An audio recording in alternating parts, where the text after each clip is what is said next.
Hi everyone and welcome. In today's video, I'll show you how to reset Discord password if you're unable to log into your account. So let's get started.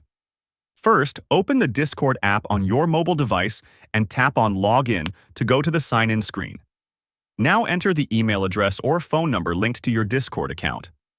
Next, look just below the password field and tap Forgot your password. A message will appear telling you that Discord will send password reset instructions.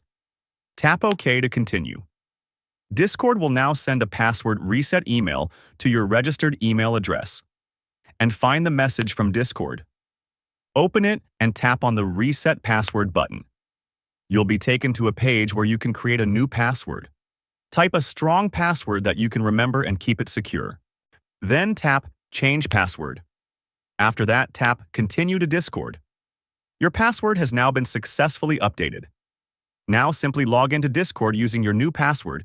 If this video helped you, don't forget to like, subscribe, and hit the bell icon for more helpful tutorials. Thanks for watching, and see you in the next video.